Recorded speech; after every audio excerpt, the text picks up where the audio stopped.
What happens when you stop focusing on your follower count and start measuring your community's health by the number of times your content gets shared in private WhatsApp groups? Hi, my name's Simon and welcome to The Rest is Content, the podcast where I interview the most influential people from the worlds of social, content and the creator economy. In this episode, I'll be talking to Rebecca Fowler.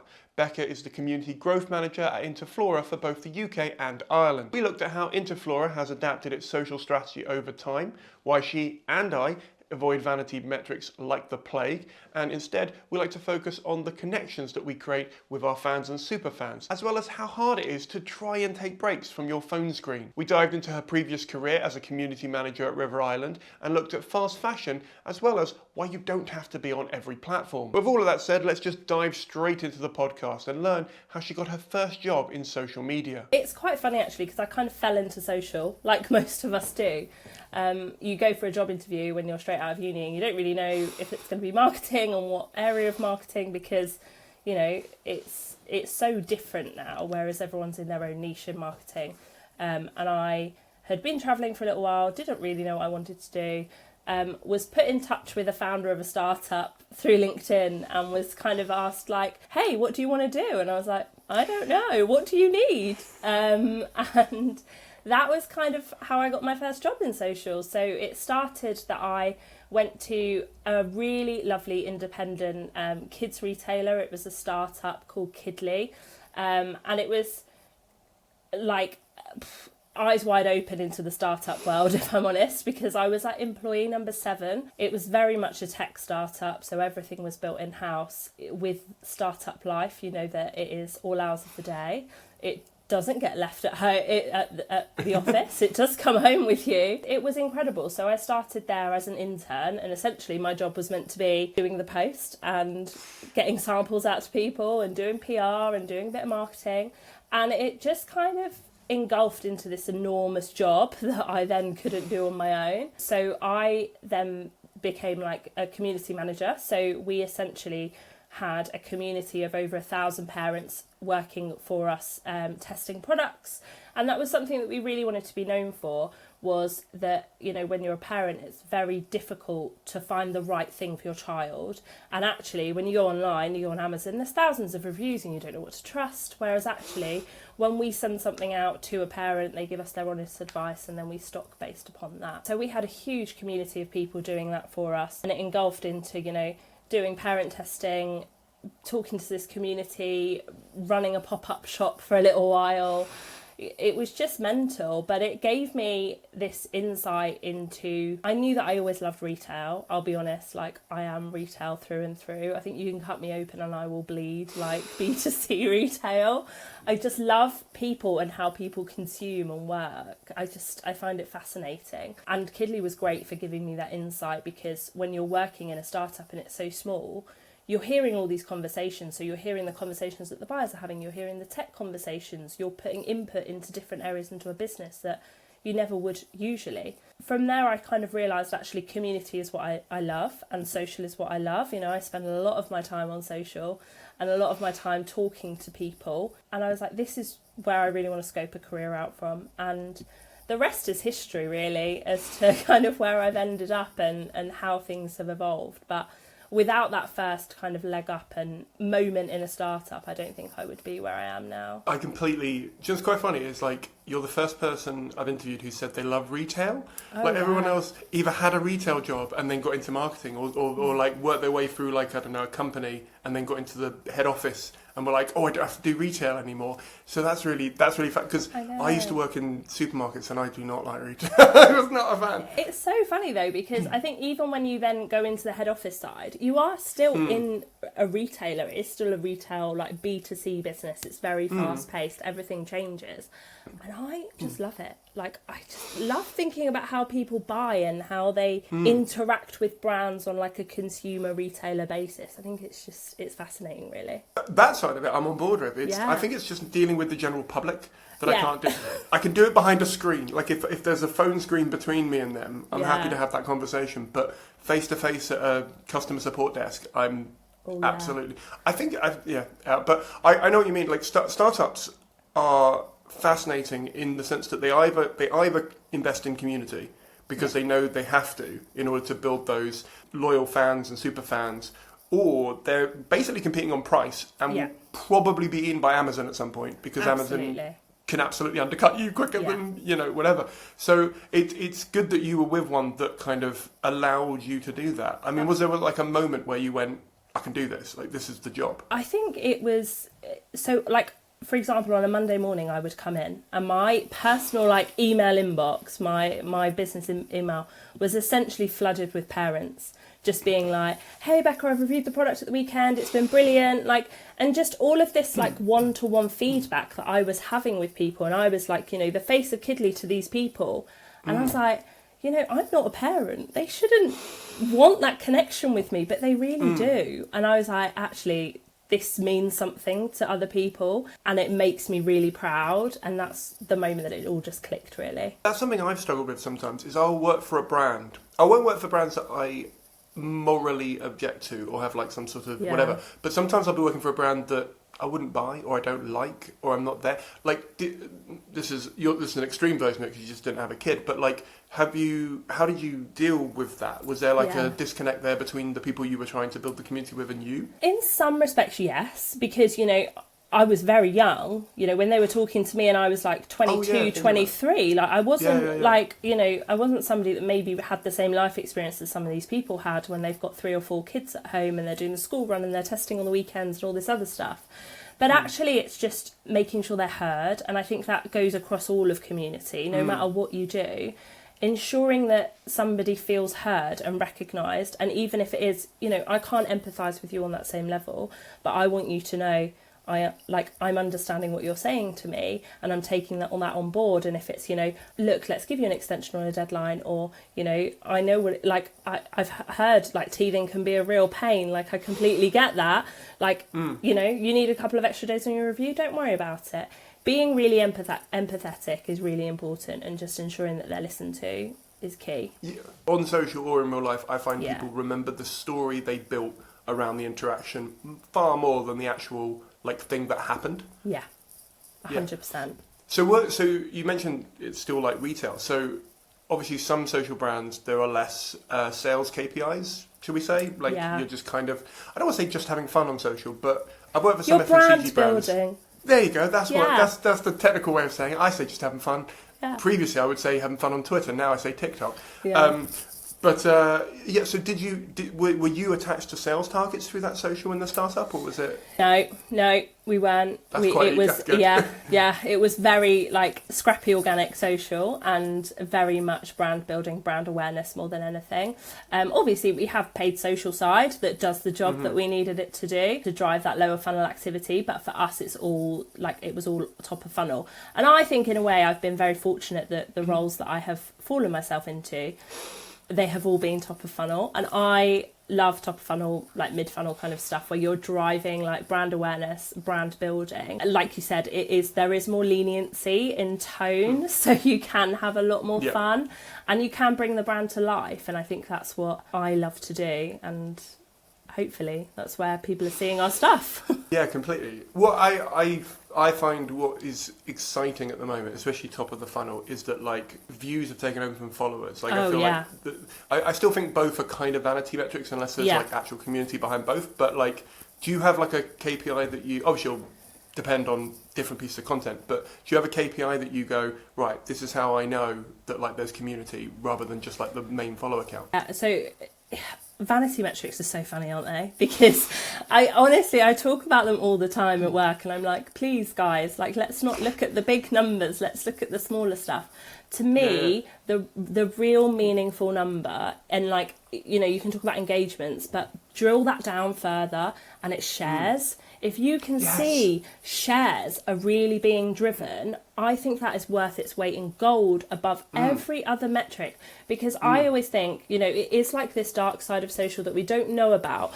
When people share your stuff on a group chat in WhatsApp, in a group chat on Instagram, you've done your job. Absolutely, you have done what you want to do top of funnel. Yeah, I think The thing is, I remember hearing a talk with someone at TikTok who said that, like, in their algorithm of, like, importance of engagement, share was the one they go with, especially share through WhatsApp, because the idea was that if you send a video to someone, they can't watch it without the app, so they'll download it and you get someone else on the platform. Oh, yeah. But also, the algorithm's trying to find someone. You're doing the algorithm's job. Like, you're literally saying, hey, friend, here is a thing for you, and then, you know, you get, like, the long watch time, and, I think it's... And I feel like... Have you ever experimented with WhatsApp, like private WhatsApp groups and stuff with like Interflora or Kidly or anything like that? We haven't yet, but it is something, and like broadcast channels, for example, on Instagram are like something that I'm like desperate to dip a toe into and see how they go. But yeah, I think it's exactly that. It's just, how can you get it into a place where people are sharing everyday pieces of content from their real life? Because then it actually shows you are relatable, and like all these like top buzzwords that you have in marketing. You want to be relatable, you want to be authentic, you want to storytell.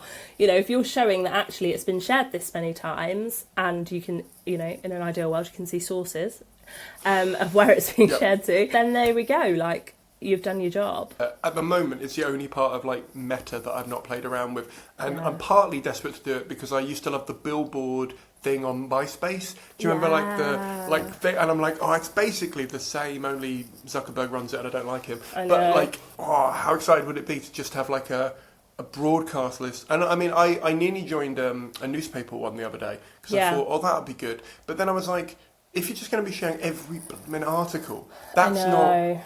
It's got to be, like you said, it's got to be like the interesting post that you get, and like a newsletter. I think it's got to be different as well from the content that you're putting everywhere else, because I've joined like a couple of like WhatsApp groups for like other personal stuff that I follow, and if I see that they're just putting out stuff that they've emailed me and stuff that they've put on social, I'm like, you are not adding any value to my life. Like, that's something that you have to ask yourself, I think, as a marketer. Yeah.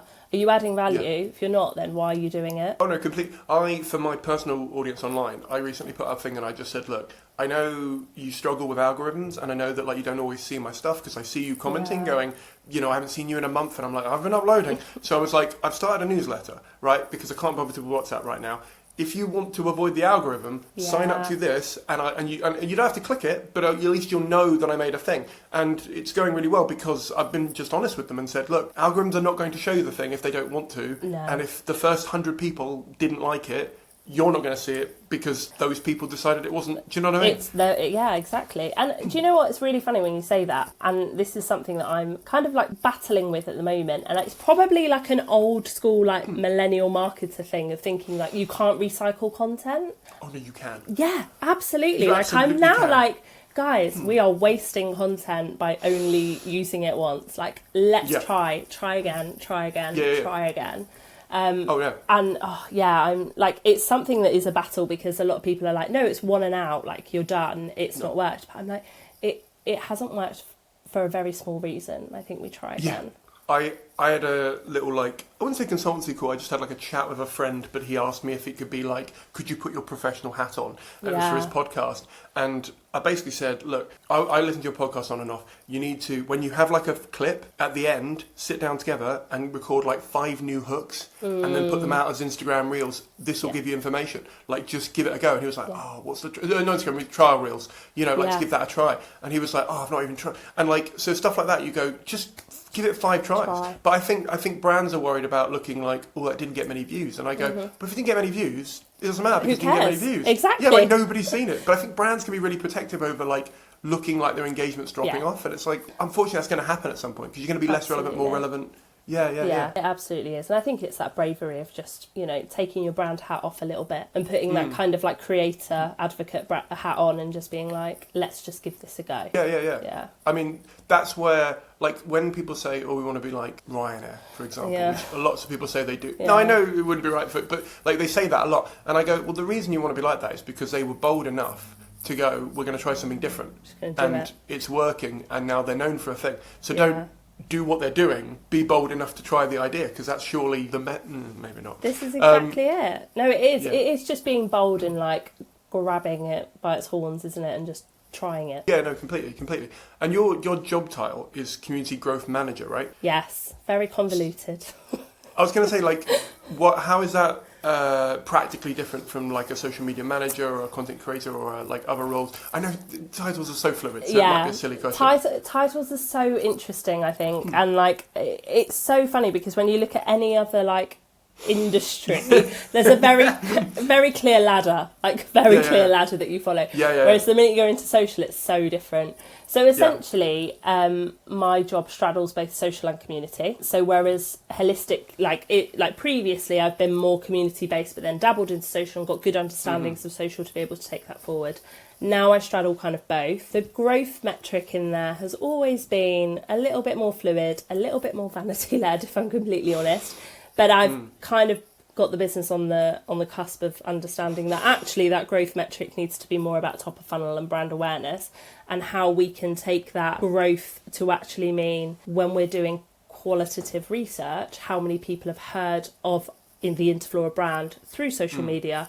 That's more important to me than the follower count going up steadily every month, because we know our followers are not seeing everything. But if you actually are able to research people and they say, no, I've seen your stuff on social media, or I've seen influencers talking about you on social media, that shows to me that there's growth and there's fluidity of going up. And are there any other like signs that you look out for that your community is being healthy? Yeah, obviously, the old vanity is good. So, we all like to see it. Like. We all love to see the likes. We all love to see the views. I think the social media team deserves a raise. I love that. Yeah. Yes, when you get the really good feedback. The other one on feedback for us, because our business model is so different, because essentially with Interflora, I don't know how much you know, but we are a network of florists in the UK and Ireland. So we have about 900 florists across the country, and we essentially take orders, send them out to local florists. It's then delivered by your local florist on the high street. And one of the really important factors is that those florists are stakeholders in our business. And it's really important that we get the tone right for what we're doing for Interflora as a brand, but it's also right for the florist.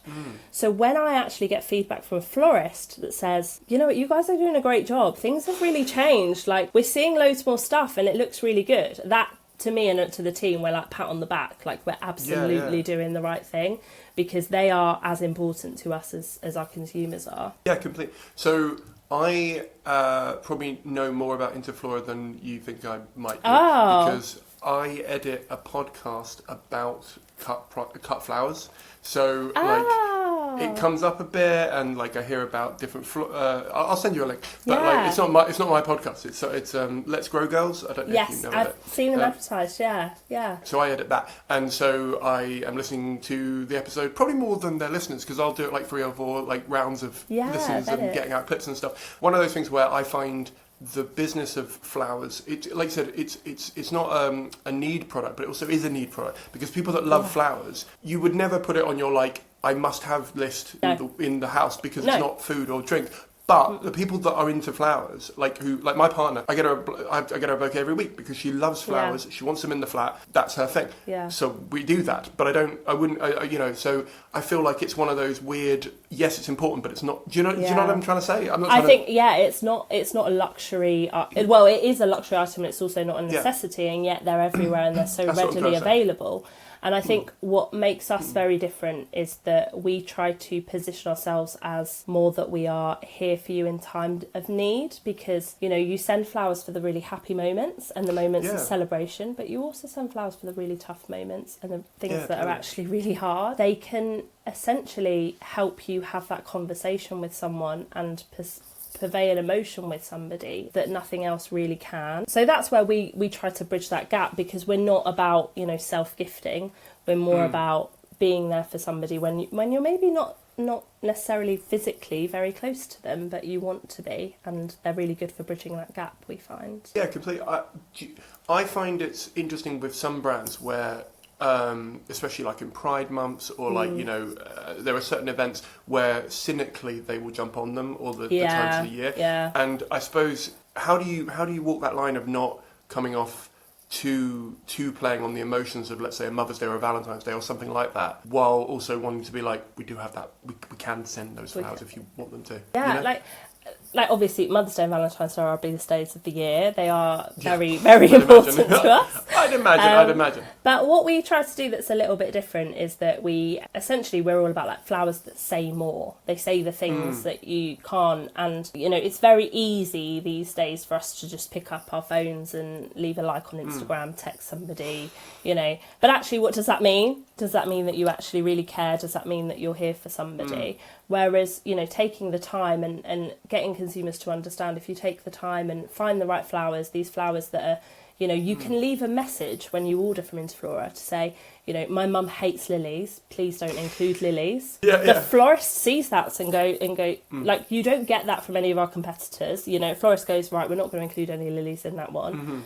There's a handwritten card message that comes from you. You know, there's no AI involved in that. It's your words, your emotion. And it just lets somebody know, you know, you're really there. Even though you might not be able to physically be there, you are actually there in them, there in your minds, and that's what's really important. So there's that storytelling aspect that's really important for us, and it's getting consumers and anybody that's in our audience to understand the life cycle of Interflora is very different, and what we're trying to do as a brand is very different. We're very lucky because we have the florists up and down the UK. Every single one of them has a very unique story.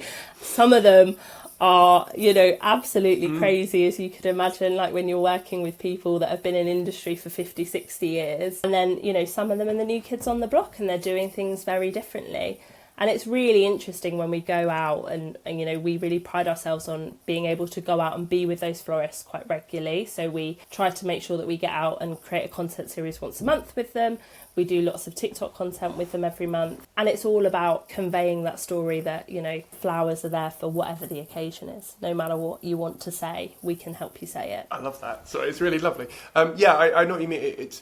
I find, sorry, you threw me a bit there because it was really lovely. Oh. It's one of those things where, like you say, I find marketing can be so cynical so like, oh, we need to drive engagement, we drive emotion, and so I was wondering how a brand like Interflora would be able to sort of work that in social media, because there is, you know, I follow the accounts. You know, I've said to you before, I really love the work you're doing on there, and so I feel like there are ways that there are levers you could pull that would be maybe a bit more, you know, like in your face and like less thought through. You know? We could definitely go deeper, and we could definitely, you know, try and push it down people's throats a little bit, but we don't. We try to keep it a bit more light touch, especially because it is, like, a lot of the topics that we cover as a brand are very, very hard hitting in a way. We're very lucky that we're very like data insights driven company. So we have mountains of data, some of it, you know, completely untouched that we haven't even tapped into yet, which is great. Like, I've come from a bit like back in the startup background when there was like hardly any data, so you were scratching at trying to find stories from data. And now, actually, you know, one of my favourite things to do is to read people's card messages. So whenever I need some time to feel inspired, you know, we're very lucky that we can pull card messages for occasion and just read what people are saying to each other and why people are sending flowers for that occasion. And it is the most heartwarming thing. Like, it's especially difficult when you're like, I obviously said I love retail. When you're in a retail environment that is just digital and you don't have that necessarily touch point with a consumer, because we don't. The consumer's more likely to go into a florist shop than they are to ring up Interflora. It's really difficult to have those conversations and see those snippets of stories, whereas when we have that data to read, it is the most wholesome thing ever, and you know, we find so much inspiration from it. Yeah, and you said that it's not this thing. So many places are like, I've got to AI it, got to do the thing, and with this, it would be almost the reverse of progress for this product, because like I have a friend who works as like an e-commerce site, and he's like, we've got these like personalization letters that come in the thing, and I'm like, that makes sense for you because you're like basically carving it into wood. If it was like a printed thing that was like with the flowers, it just wouldn't. No. Do you know? Yeah. We're like AI is amazing, and I think it has its place, and it definitely has its place in our business.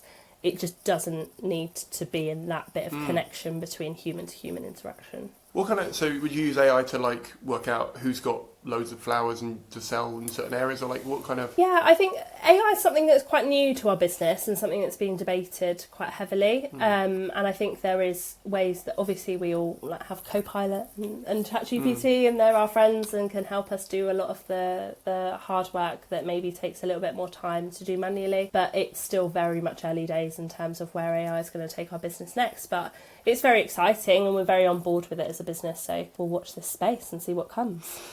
I think there's lots of really nice AI tools out there and coming through for different parts of social to test videos before they go live, see like hook accuracy and see how things perform. So things like that I'm really excited to try because it just takes a little bit of guesswork out. Yeah, I saw was it Mr. Beast? It might have been a different creator. Let's say it was Mr. Beast. And I'll edit it later if it wasn't. But he's brought out this tool where it's like you can like test thumbnails before you do the video or something. And I was like, that's really cool. But like, because when I make a YouTube video for myself or whatever, like every time I'm wrong on the thumbnail, like historically, I'll put 3 options out and the one I like the best is never good. So like, how are you able to, because really you have to test it with people. So if you're doing it with like a bot, that's like working out what people would... You don't know, surely. Like sometimes I go, maybe that's not possible. No, I don't know. Unless it's got the algorithm right in its hand and it knows exactly what the algorithm wants, which I don't even think the algorithms know exactly what they want half the time, then I don't know. We'll get back to the podcast in just a minute, but if you're enjoying the show, please do take a second to subscribe or review it on iTunes and Spotify. Also, if you think this episode would help a friend, a small business, a co-worker, please do pass the pod on to just one person. It helps more than you'll ever know. And if you're looking for a social media freelancer with 16 years experience, my contact details are in the box below.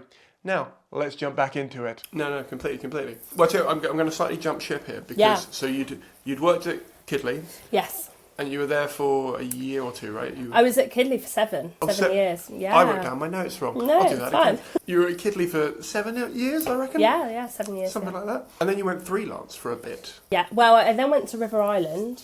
So I was at River Island. Then you went to River Island? Yeah. Sorry, why are my notes in the wrong order? Sorry, carry on. So yeah. And then you went to River Island. Yeah, I went to River Island, so I was at River Island for a little while. So it was it was a big change because I went from really small startup, and when I left Kidley, it was about to hit, I'd say, about 40 people. And then obviously I went into like the big machine, which was River Island, and it was like a really big machine.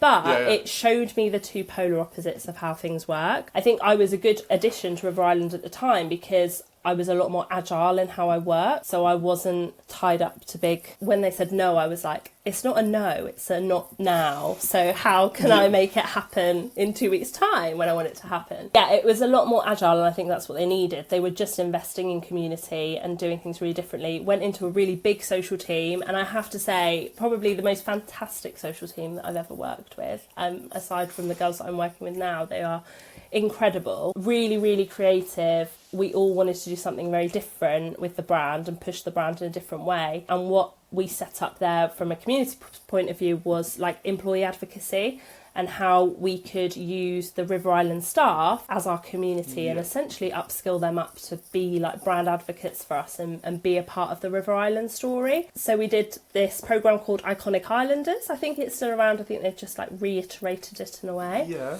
So we essentially had like budgets to send them outfits, they would create content, they would do some storytelling pieces for blog for us.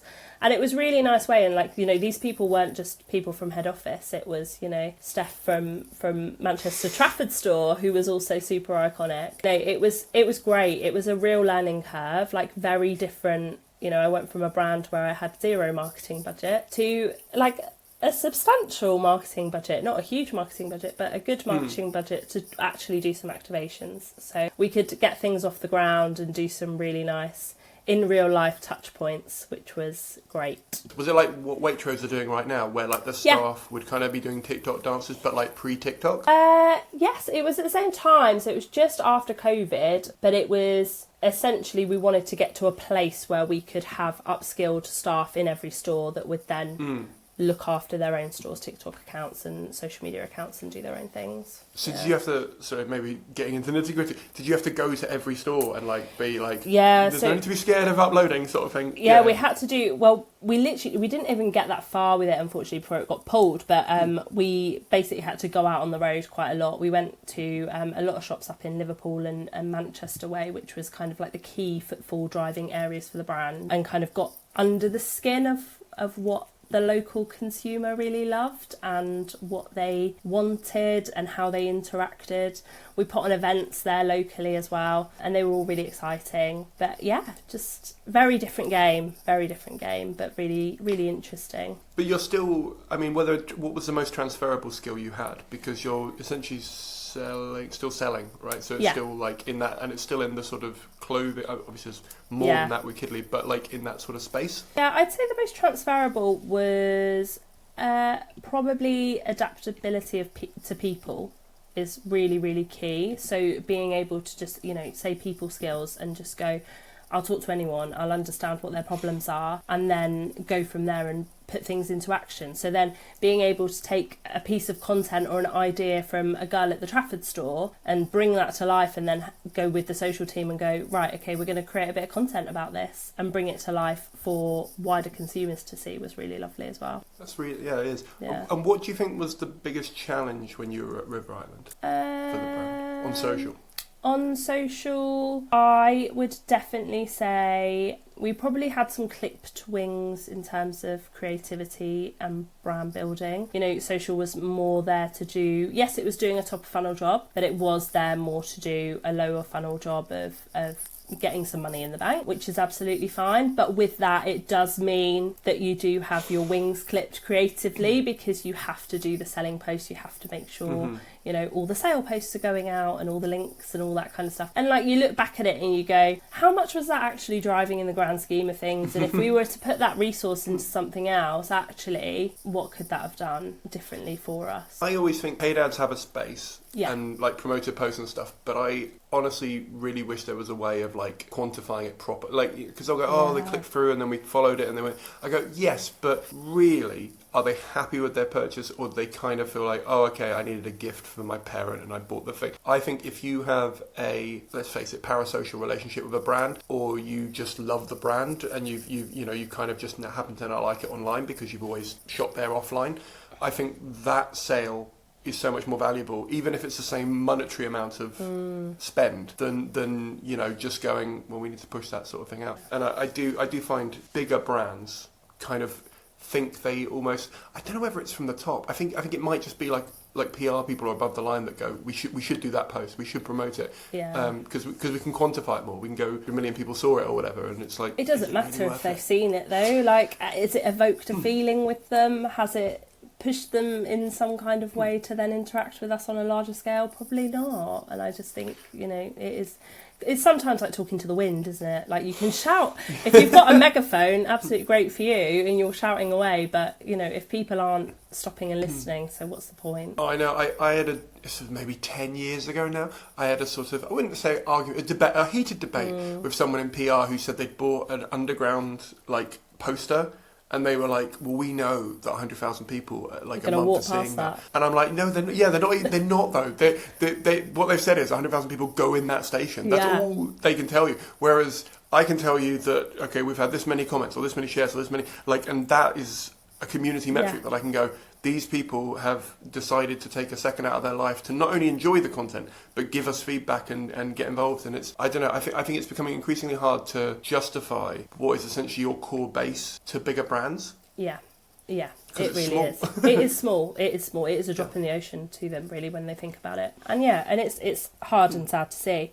I think the other thing at River Island that was really exciting that we played with a lot while I was there was like the off-page project. So interacting with like-minded brands and communities on an off-page basis. So taking a lot of time out and creating those moments of fame in comments, which is so much fun, and it's great because that's when you can really take that brand voice and be really lenient with it in some respects. So we had a lot of fun with that, and just it was the start of a project really that we got off the ground, and it was doing quite well for us. So something that we've taken on to Interflora, and it's ongoing at the moment, and again is something that we've just started to resource a little bit more heavily and is doing really well. So yeah, super happy about that. How does that? So that's you out like actively going to comment on competitors' pages, or is that? No, so my view of brands to competitor is don't do it.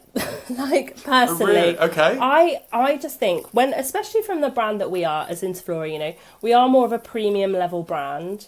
Our customer base is a little bit older. I don't think our brand should be actively going out to like a Bloom and Wild and being like, oh, if only you got a real florist to make this, not a production line. You know, I just think it's a bit icky, and I think consumers are probably getting tired of it.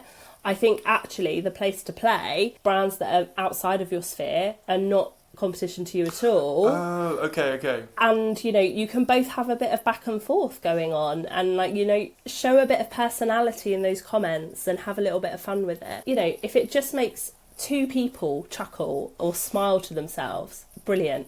You know, I prefer that than it getting thousands of likes and it being something really degrading to another person, because I think at the end of the day, it's somebody like you or I on the other side of that screen. And I don't want to ruin their day. I was gonna say, like, that it's you sometimes forget, or at least I think it's easy to forget, that when you are commenting on a brand, it's just a person or a team of a few people at the other end that you're about to absolutely ruin their day. Yeah. I was doing some stuff on a supermarket brand. I'll keep it anonymous for the sec because I think I'm still under an NDA. But literally, we had another supermarket brand that kept commenting in the thing, and sometimes they were just being like winky nice. Like they were being cheeky, but it wasn't like negative. But we kept having to have conversations about how we respond, and like if we were going to respond, and if it looked weird that we weren't responding. Yeah. And you're in house at Interflora, right? We are, so, yeah, like, all in house, yeah. Because sometimes when I'm working at a marketing agency, if most of the work I've done is in marketing agencies, sometimes we'll go, okay, I'm going to go over to this team. I'm going to just say we're going to comment on this, and we'll like organise the back and forth. Sorry if anyone is watching this who's not in marketing and has just had their mind blown. But that's what happens.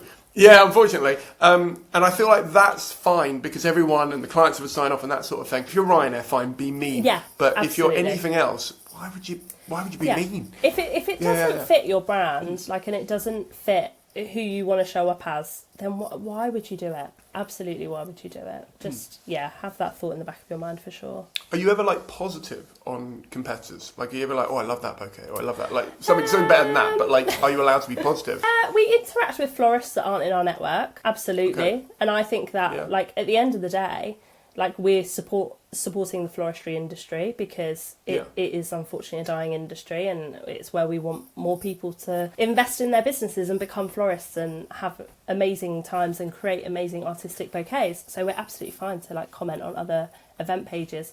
We just try to steer clear of brands that maybe necessarily would be competitors, just in case it comes back to bite us, really, because just don't want to have to deal with it.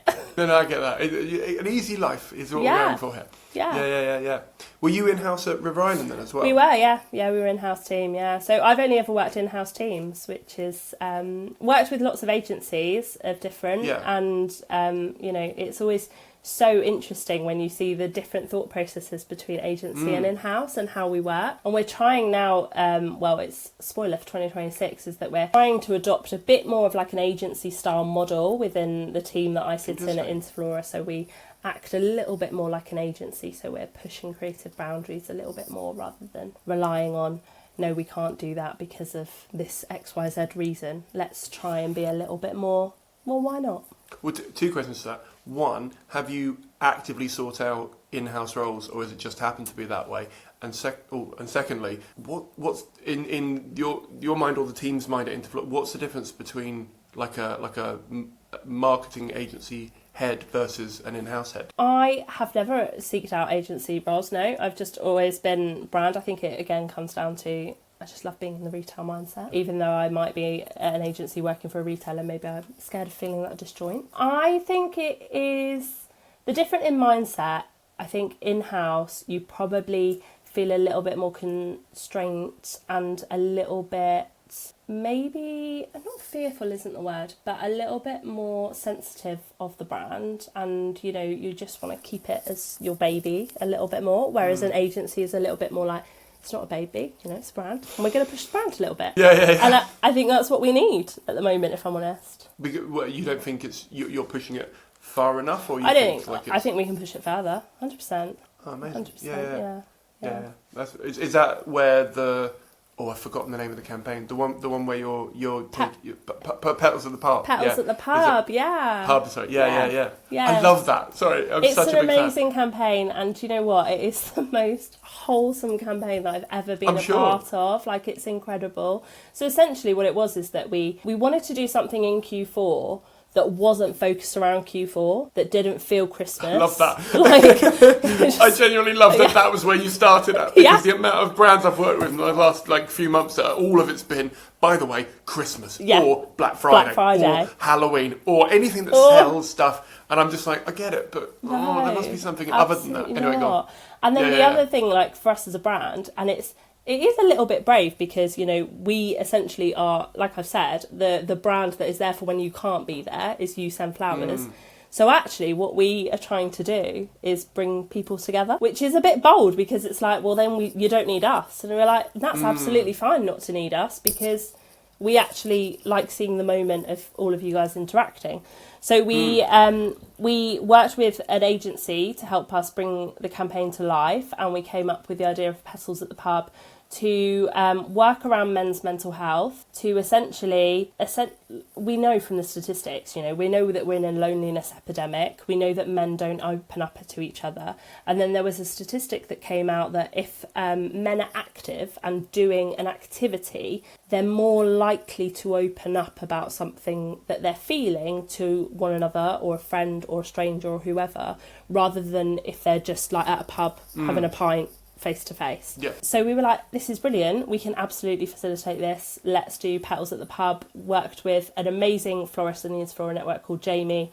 Shout out to Jamie, he is fabulous. He is on our TikTok quite a lot and he's brilliant. We essentially did a series of workshops in London and had men come along, build a bouquet and just have time to have a pint and have a chat about how they're feeling, or maybe not even chat about how they're feeling, but have that moment of interaction with other men and it be a really safe space for them. It went phenomenally well. So yeah, every workshop was oversubscribed and it was just so wholesome to see the interactions and the feedback that we've had off the back of it as well, and not just feedback from men saying like, this is great, I want to come to one because I want to make Mrs. a bouquet. It's because we have had a couple of them. I'm sure. Yeah, but also feedback from women and saying like, I've signed my partner up for this, he absolutely needs to go to something like this, and feedback from women saying like, this actually like restores my faith in men being open and talking about how they feel, and like that proves what it's worth and why we've done it. I'm not the best example of this because I'm an oversharer. I'm happy to sit and just trauma dump or whatever, that's fine, but pretty much all my close male friends, when they're in a situation, I have to go, right, meet up with them, take them bowling, meet them up here, I've got to do something else. And so I totally get that because, and it's not a negative, I don't mean it in a negative way at all, but yeah, I just don't have friends that necessarily overshare in the way I do. And so I know it firsthand that it's one of those things. And I just remember when the video came up, I just thought, oh, that's and like the timing of it as well, when it was getting into that sort of sad time of the year, and and also flowers are kind of what's the word, autumn, like molting, and like it just felt like a really well timed thing. So yeah, honestly, we're all so proud. Absolutely so proud of it. It's the best thing that we've done this year, I'd say. If I can bring one to Edinburgh, please do let me know. Yeah, honestly, we are so keen to do more. So yeah, watch the space. Yeah. Well, let's slightly go back. So you, between River Island and Interflora, you freelanced for a bit. I did freelance for a bit, yeah. So I freelanced, interestingly, for a B2C. Which, not a B2C, sorry, for a B2B. B2B, right. Which was very different for me. So delved deeper into like lead gen and the LinkedIn world, which was fine. Not my biggest career highlight, if I'm honest, but it tied me over and got me into the world of freelancing. I think what it has shown me from freelancing is how much I love embarking knowledge on smaller brands because I've been able to, you know, build up a wealth of knowledge from working with absolutely incredible people in everywhere that I've been. I've now got this knowledge that I actually love to, you know, embark on founders and small business owners that don't know that much about social and they don't know the power of social and they just go, why bother? Like, it's just an extra bit of resource that I don't have. One of the things that we do now for Interflora is that we go out on the road a lot and meet florists. So we hold big florist meetups in different areas around the country, and I go along and do a social media workshop and a bit of a round table with florists, and I say, this is why you should be on social and why it's really important. And, you know, I get really funny answers from people of being like, I can't do it because I just don't have a clue. Like, I've had people show me their Nokia phone and they've been like, it can't work on this. And I'm like, okay, let's take it back to basics. I think that's where I'm actually like, that's probably where with freelance that I want to go future-wise, is like how you can embark that knowledge on smaller brands, because I think there's real power in it, and just seeing people when their mind ticks and they go, oh yeah, I could do that, and that is really beneficial for my business, even though I am just a florist on a high street in Blackpool. Like, it's really interesting and I love it. Like, for example, like all that, like everyone's probably seen at the moment, Glazed Bakery in St Albans, absolutely phenomenal. Like, he is a small bakery in St Albans. He now sells out every day. And I had a florist at an event last weekend when I was in Manchester say to me, well, why should I want to put things out on social for it to go national, because they're not going to come to my shop? And I had to be like, no, like, let me show you Glazed Bakery, because people are now travelling and people do. Like, if you can create a persona and a name for yourself, people want that connection with you as a brand and as a person. So they will come to you. If you've got a physical location, I think you have such a advantage. Underrated, because you have a studio essentially to make content, and people want to come to it. I mean, I remember there was a tour up here of the Friends set that like went round or something, and everyone was just going crazy for it because they were like, I've watched it on TV, I now want to go and sit on the sofa. And I'm like, you're sitting on the sofa right now. And you want to sit on that specific sofa because you've seen it so much. And I think it also makes people feel familiar with their surroundings and like what they're going to see and stuff. And from my perspective, I mean, I put a post out on LinkedIn a little while ago that was talking about Dragon's Den, because I felt like it had become like the Stephen Bartlett show. And I think the reason for that is because he is the marketing one. And so many businesses go, we've got a good product, we can source it, we know where we want to take it, but you can have the best product in the world, and if no one knows about it, what's the point in even doing anything? And so, it's the same thing here, where it's like, I get why you might see it as like an add-on, but that's like saying, well, I have a product, people, build it and they can, what's that saying? Build it and they will come. No, the saying is build it, market it, and then they will come. Yeah, exactly that. And like, I always say, people buy from people, and people invest in people.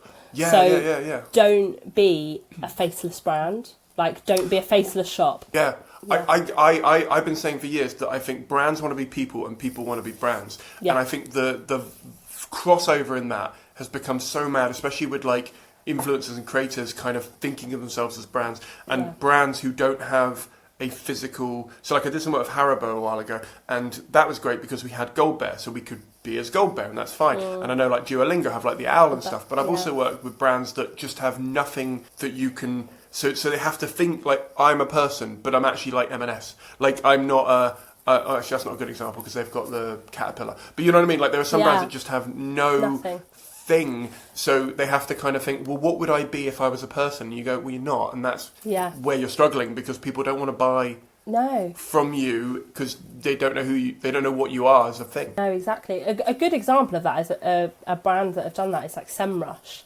So they obviously created like, so SEMrush, they're really cool. They like, their TikTok's brilliant, and they essentially have like their brand persona as a digital marketer. And it's like, it's this one face of a digital I love that already. Yeah, you I love that already. Love it. And it is that, like, it's how you become that one face, I think. But people invest in people, always. No, totally. And you're, like, this is going to sound really odd, you're not based in London. I'm not. No, let's I know. normalise this, please. I know, right? This is what I want to talk to you about, because I have friends of mine who are freelancer working for small businesses around the country, and all of them are like, I think you've got to move to London to become, to get more into marketing. And I go, I live in Edinburgh. I've lived in Edinburgh for 6 years now, and if anything, it's been beneficial to my career. So talk to me about it more. But then my problem is I've been doing it 15 years. So I don't want to say to someone who's been doing it 3 years, because I feel like I've done my time in London. Do you know what I mean? Yeah. So I wondered how you find not being in the capital maybe as a freelancer and as a 100%. Do you know what? So I didn't freelance in London. I freelanced in the home counties, based around St Albans actually. And for me, I just think we should let's de-normalise everything having to revolve around the capital city of London, because it's overwashed with talent, I would say, at the moment. And I think there are brands and agencies around this country who are phenomenal and do incredible work and are really pushing boundaries that are outside of London. And I think just broaden the horizon a little bit. I'm based in Lincolnshire.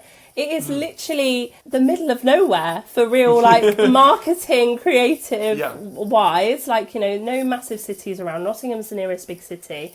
But actually, the people I went to uni in Nottingham. Nottingham's great. Nottingham is great. It's really good.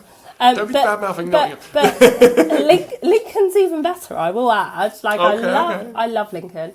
But I would say, honestly, don't be afraid to go out of London, because there are opportunities. And I think with COVID and the pandemic, things have got a lot more decentralised. And, you know, you're seeing a lot of agencies starting up, freelancers definitely coming out of London. Like, I was on the hunt for some freelancers earlier in the year, and a lot of them that I found, like, in the central belt of the UK, incredibly talented.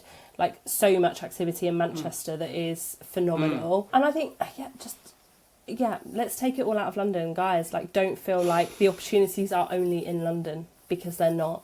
They are definitely out there. Yeah, no, I completely agree. I find it, I get why. But then I think the reason why people say that is partly because they go, there are more opportunities, therefore I will probably do better. But also I think they go, get moved to London. And if you're just honest with me and you go, I want to go live in London for a few years. Do it. Absolutely. Yeah. Do it. Go ahead. Yeah. You know, I have a friend who's literally just done that. They've moved to New York, not London, but they were like, I want to go and do I go for it. If you can afford it and you can do it and you can get the job, I am not judging you. But I will judge you if I can hear it in your voice that you're basically saying, I'm only moving to London for the job. And in reality, you're like, I really wanted to go to London to be in the big smoke for a bit. Exactly. Just be honest about yourself. And you know, exactly that. You know, you're probably, if you're doing it for the lifestyle, you're going to meet incredible people. You're going to have a hell of a lot of fun. You're going to live in a very expensive flat share for a long time, like for a while, but you're going to enjoy every second of it. But if you're doing it for the sake of a commute and, you know, doing it because the money's a little bit better, or, you know, the job maybe has a little bit more stability, question yourself. Oh, completely. Yeah. How do you find, so I'll put my cards on the table. I would say 90% of the work I do is for London agencies, and I think the only reason for that is because I was there for 12 years or so, and as a result, my network is there. And increasingly, there are pockets of, I live in Edinburgh, so there are pockets of agencies that have moved up here or have started a base up here. So that's I kind of see it as, I am working locally, because they're here. But how do you find finding work, either freelance or perm, not in the capital then? Like, what's your top tips for looking for jobs? It's a little bit more difficult, I would definitely say. It's not as easy to come by, especially in-house brands. You know, you're not going to find a huge amount of in-house brands outside of London. But there are, some incredible big brands out there. Making sure that, I think all, like, the key big brands, if you want to go in down a big route, they all have, like, their employee Instagrams and TikToks now, like Life at Next, for example, based in Leicester. Really good options is just to keep an eye on those guys and see what they're doing. I'm not the best networker. It's exhausting. Like, honestly, I'm not, but, connecting with the right people and, doing things like this, talking to people, being active on LinkedIn. You don't have to necessarily post everything on LinkedIn, but interact with people on LinkedIn and spend some time, building connections just through comments is really important. Try and get yourself out to a couple of local events if you can. So there's an agency based up here that are quite big, so I've been to a couple of their events. The stuff in Nottingham, I've got a friend that works for an agency in Derby, so there are places and spaces. It's just, you've got to find it in the masses. Oh no, because my friend who runs a paid media agency has just moved to Manchester, and similar to you, I don't know if he did it for this reason, but I feel like that's, in my mind, this is the narrative. He just started a meetup to get people in the room, because he was like, I don't know, like, I know I've got friends up here, but I don't really know industry people up here, and I was like, that's brilliant. Like, if you can do that,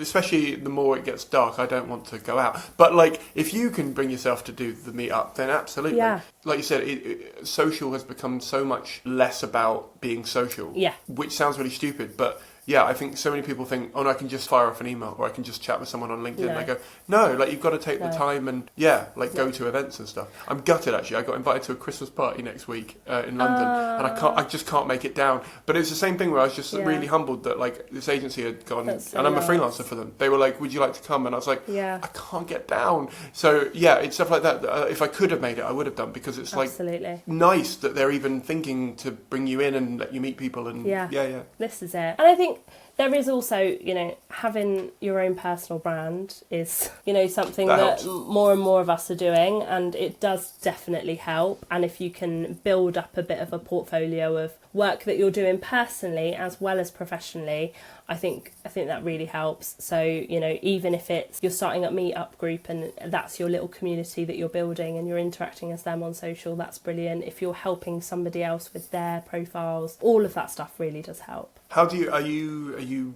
creating a community for yourself somewhere online, or are you? I've actually.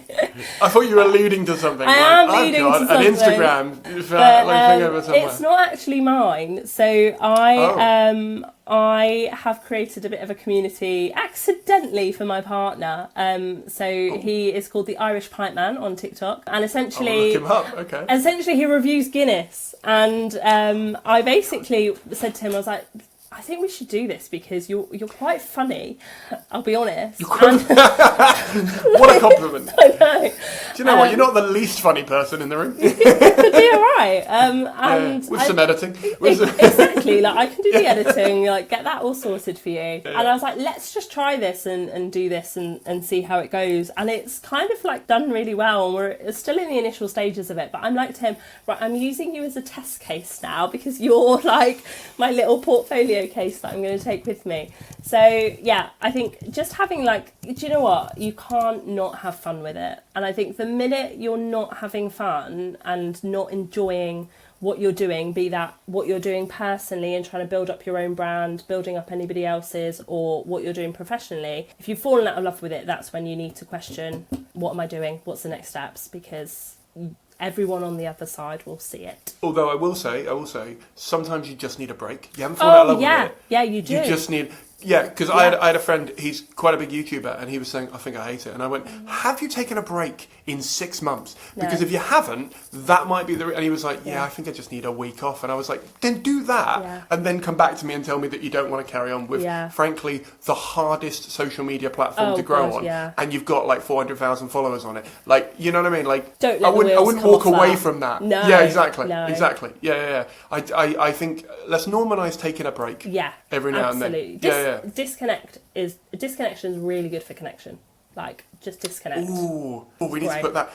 I want to start like a quotes thing for this podcast. I think it'd be really good because that's a really good one though. Disconnecting is good for connecting. Yeah, it absolutely is though. Like sometimes I will just like take weeks off social and I'll be like, okay, I feel refreshed. I can go back in now. How do you do when you're working, or you mean you just take your allocated time off? Oh, okay. I was gonna say this is my problem. I don't get annual leave because I'm a freelancer. So like if someone says to me, you should take some time off, my brain goes, really? You want to swap lives and try that sentence again? Yeah. I suppose that's a good advantage of having a job though, is that having a perm job is you've got that stability of being able to actually properly disconnect. And I would say that to anybody, that if you are in a permanent position and you do have annual leave, disconnect properly. Like if you can, just take yourself offline. Like even if it's like just for 24 hours, you'll find that it does really help. Like it cleanses your soul a little bit, which is really what you need. And I think there is this is something that I don't know if you follow Daisy Morris, who... I know that name. Why do I know that name? She has, she's like a community guru, if I'm honestly.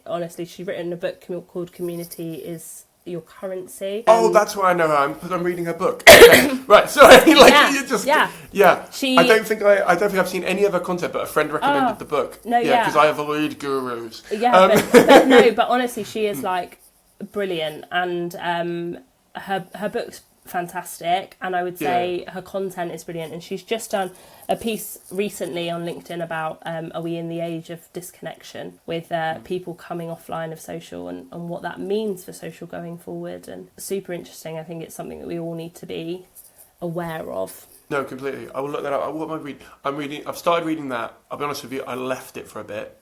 I also started reading, we had to take this post down because the title got me. I thought that was a brilliant title. Is that good? Yeah, it's a good title.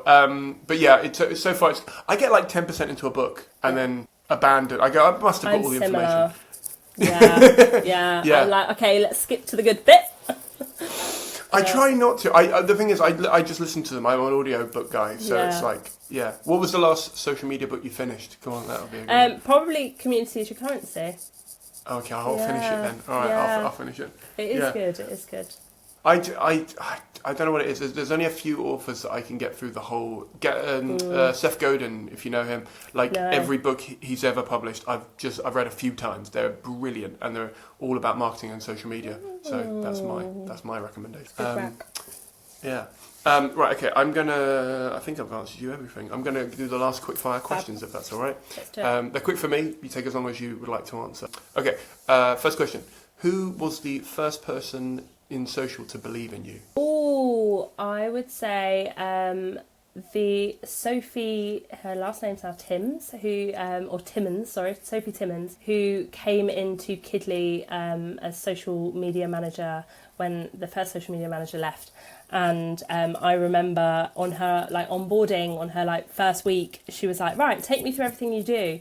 And I took her through everything, and she just looked at me and she went, okay, you do too much. And it was that moment of realisation, and she was like, Bex, you need to think seriously about your career and where it's going. And I think about that conversation all the time, and I'm like, it makes me very, very pleased. What year was that approximately? That was probably a year before I left, or 2 years before I left, maybe. So 20... It was probably just before COVID, or just as COVID was happening. Probably 2020, 2021. Yeah. So interesting. Because when I first started in social, you just had one person doing everything. Yeah. And I feel like it's better now that you don't have that. But I also sometimes see these posts on LinkedIn of people going, social media managers not equal, and then a load of other things. And I go, do you know, you would not last 10 minutes in the asylum I was brought up in, or whatever that lyric is from Taylor Swift.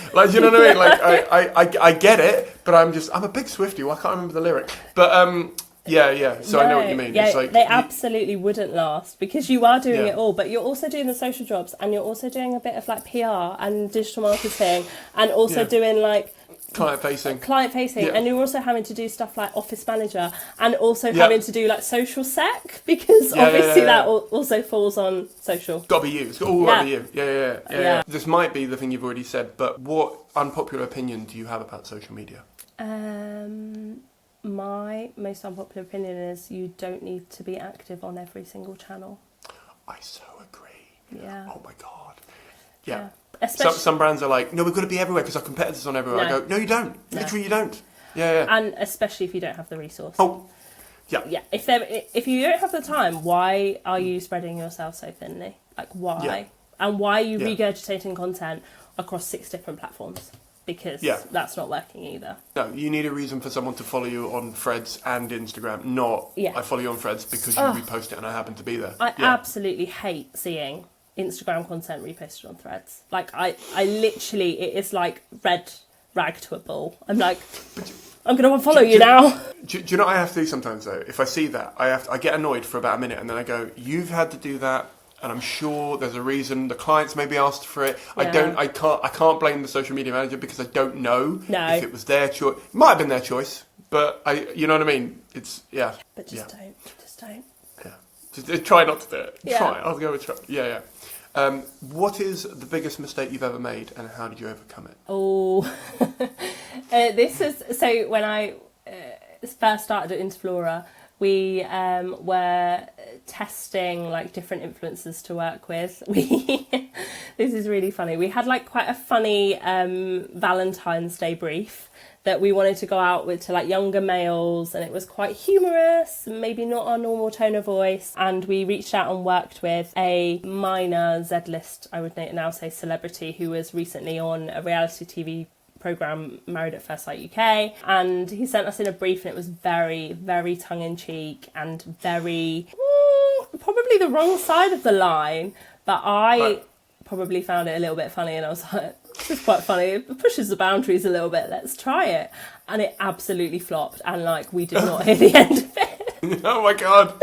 So yeah, we spent quite a lot of money on that piece of content, and we got absolutely savaged for it. But I was like, do you know what? A little bit of we were on people's lips for a little while, so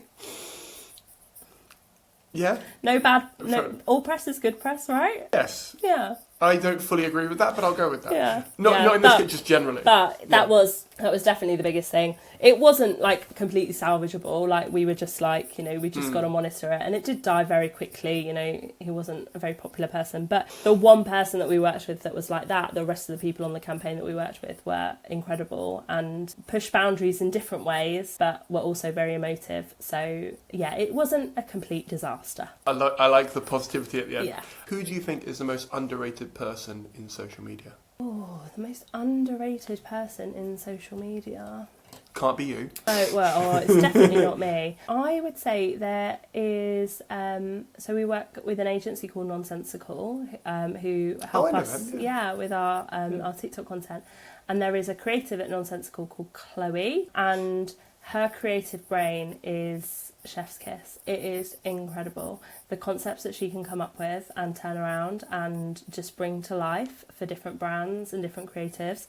If you don't follow her on LinkedIn, give her a follow, because I think she's phenomenal. This is the thing. There are some people who are phenomenal who don't post on LinkedIn, and it's frustrating because I'm like, I want to see what you're doing. I want to see more. Yeah. And then there are some people who are just over-posting. So I'm like, I want more people that I can follow that I'm like, you're good, and I know what you're doing now. Yeah. I like it. She also has her own TikTok account, which is Chloe Walks Brighton, where she basically is walking around Brighton and documenting it. So yeah, she's honestly great, and I think she is such an asset to the team at Nonsensical and an asset to any brand that gets to work with her, if I'm honest.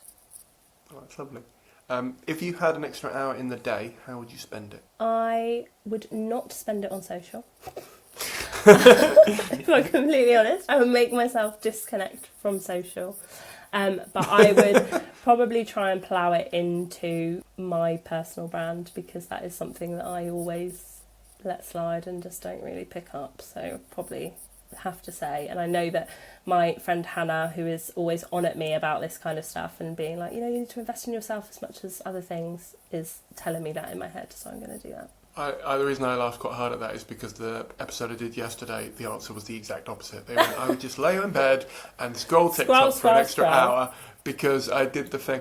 I was like, I would try and do half and half of your answer and theirs, if I'm honest, because I can, maybe it's because I work in social, but I can go, that's enough. Yeah. Like I have friends who just come up, they just go, no, there will be a good video if I keep scrolling. Like it's fine. Yeah, it's so, like, honestly, the doom scroll is so addictive. It is. Yeah. Unreal. What is the best bit of advice you've ever been given? The best bit of advice I was ever given was, there is a seat for you at the table, and don't be afraid to pull up that seat and sit yourself down and have your voice heard.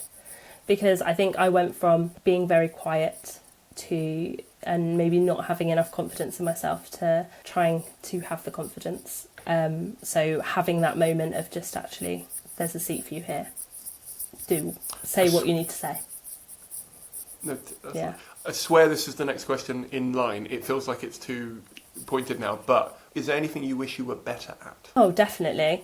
Like, I'm not the best content creator. No chance. Like, I can create a video and I can polish up a video, like, with the help of some time. Yeah, but I am not a creative content creator in any kind of way. And I think that is such an art and a master, like, it's a bit of mastery.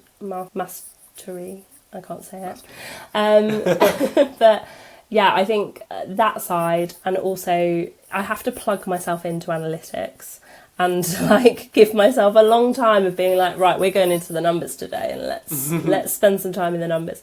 So I would love to be like a master on Excel and being able to analyze every single number and know exactly where it's come from and why. But it unfortunately takes me a little bit of time. No, I get that. Last question. If you could go back to your former self before your first job in social and give them one bit of advice, what would it be? Be loud. Don't be quiet. Like, don't be a wallflower, because what's the point? Like, you've only got this one life and you need to live it and be loud and have your voice heard. So, yeah, be loud and challenge things.